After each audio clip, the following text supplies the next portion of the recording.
Obama in Washington, D.C. in the House of Representatives.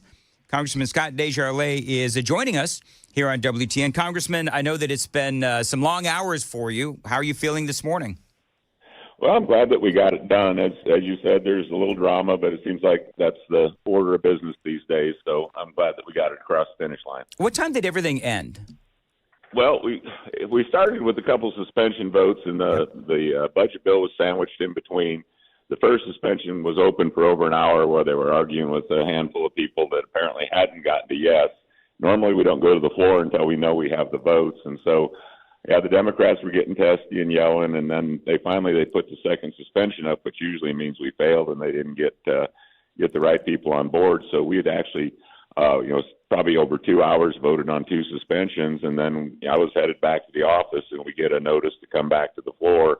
And so somehow I guess they got 2 or 3 or 4 holdouts into the speaker's office and had the president call them and probably just stressed the importance of team and getting this done. And next thing you know, we're back and we get it passed. There was one Republican who voted no. I'm not even sure. I can guess. But so we end up passing, I think, 217 to 215. And our margin right now, as you know, is 218 to 215 because we have 2 vacant seats in Florida that'll be filled with Republicans probably in April, and we'll be back to 220, 215. But then we'll lose Elise Stefanik, and we'll have to fill her seat. So, we have a razor-thin majority, and we have to play as a team here. In 2017, we went through the same thing. We had a larger margin, but we had 3 big items that we wanted to get done that year, and we only got 1 of the 3 because of people holding out and not sticking together. And so I'm glad that we were able to get that done last night. Thomas Massie was the lone holdout, they say.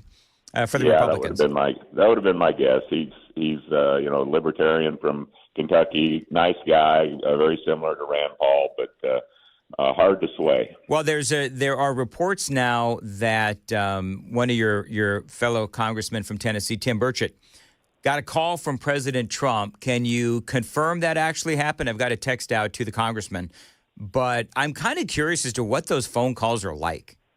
Well, I don't know. I heard the same thing, and Tim is good to put out little videos of himself walking and talking, and he said something about going to the woodshed, and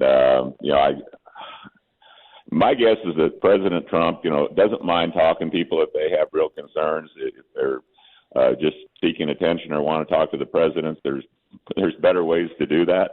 I'm sure the president isn't impressed when he has to lean on people, depending on the reason. If it's a good reason and they have a legitimate concern, then that's fine. Yeah. I don't know what the situation with Tim Burchett was. I've been talked to and asked, but I know some people were concerned about Medicaid cuts. Some people were concerned about state and local taxes. New York and other states do that, so they don't get to deduct it from their federal. We won't get into all that, but so there was people on that you'd be considered moderate Republicans that had concerns on Medicaid cuts. I don't know what the people on the far right had concerns about because it's a pretty tough bill. The Senate's going to take it now. Of course, they passed their bill. It's going to be.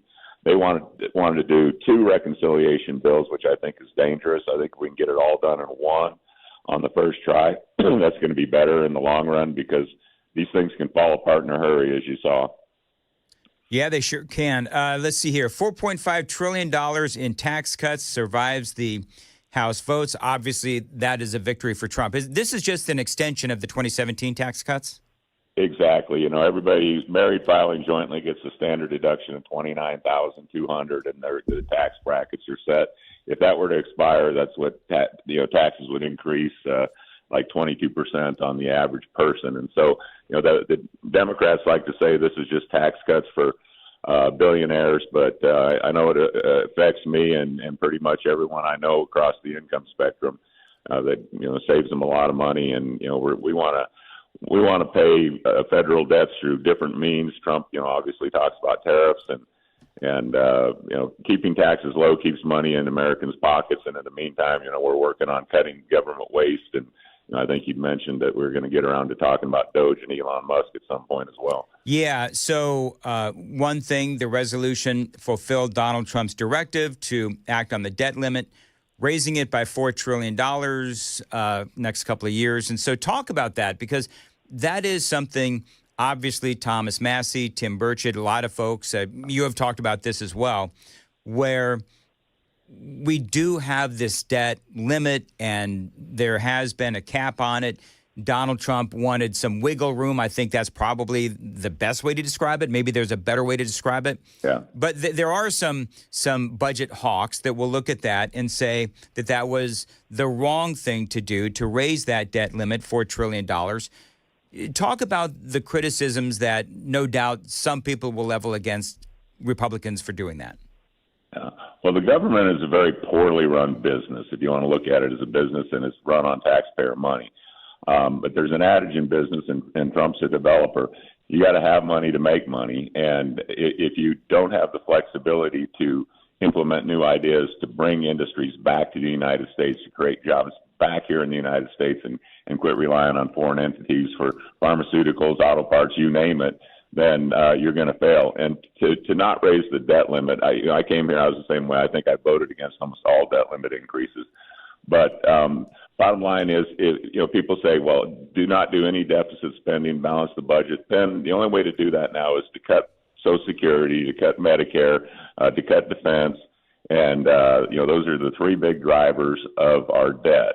And when you talk about that to the general population, if you're getting near retirement, you paid into Social Security all your life, you paid into Medicare all your life, you want those earned benefits, and I understand that. So to make radical cuts to those would be widely unpopular. So you have to have a longer-term strategy. You can't just do it all of a sudden. People think they're doing it all of a sudden with DOGE and the cuts that he's making. But, Elon Musk, I hear, well, he's an unelected bureaucrat. Well, to my knowledge, there's 435 elected people in the House, 100 in the Senate, and, the president, and everyone else is unelected. So you've been dealing all your life with unelected bureaucrats running your life, whether it's in the FBI, DOJ, Department of Education, people making decisions for you. So I don't know why they're so upset about Elon Musk, because, yeah, he's unelected, but so is about everybody else up here that's in the deep state and that runs Washington. Well, what he's doing, and we could also, Congressman, if I may, talk about the NGOs that have been getting millions and millions of dollars. Congressman, hold on one sec. 7:45. Got to check the roads on Super Talk 99.7. Midtown Church Street, an accident. 45 out. At the eastern split, 40 eastbound before exit 213A, we've got an accident. Laverne, 24 eastbound at Old Hickory Boulevard South. Watch for an accident blocking the right exit lane.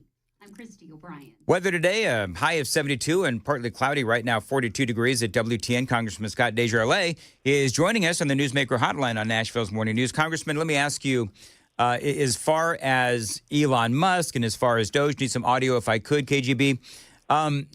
There has been a lot of hand-wringing on the left regarding Elon Musk. You just mentioned some of it.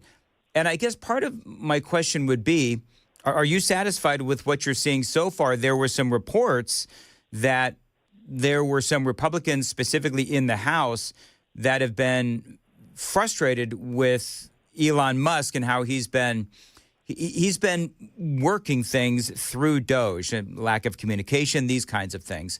What are you hearing from your from your co-Congress people?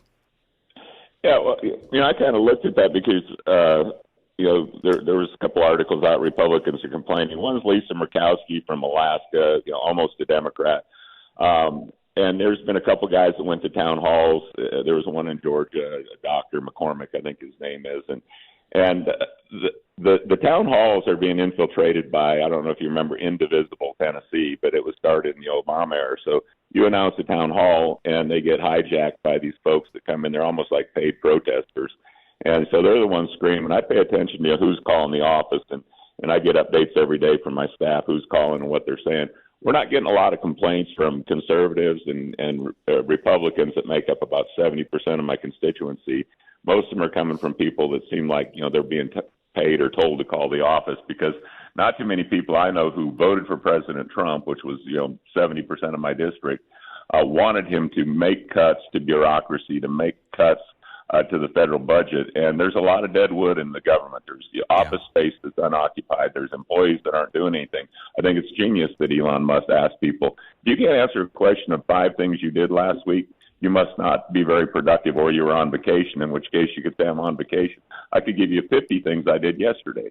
And so it's not a big ask to hold people accountable, and I think that's great. And everyone thinks he's just taking a chainsaw to things. So there's a lot of disinformation out there, but vital programs aren't going to be cut. There's a lot of things that probably do need to be cut.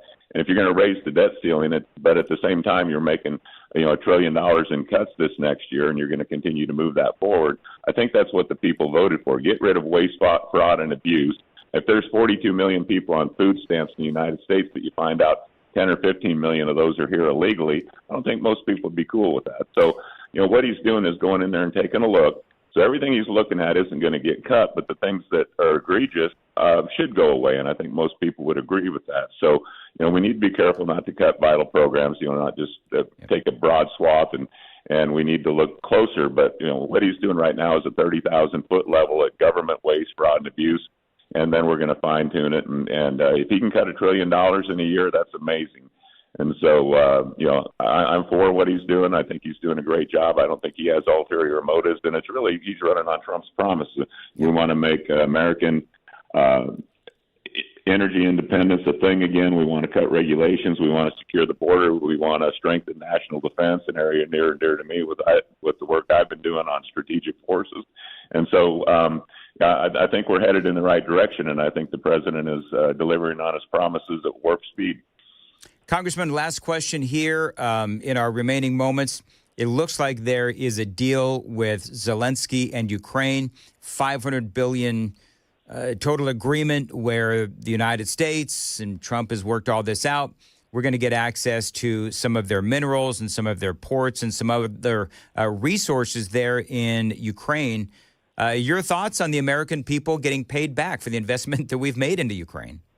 Yeah, I think if Trump was accurate, he said we've invested $350 billion in Ukraine, and it was interesting. I read a CNN article the other day that was trashing Trump for what he's doing on Ukraine, siding with Putin, and so on. But in the beginning of his article, he says Trump's just using the fact that we all know this war is not winnable for Ukraine, and then he goes on to berate him.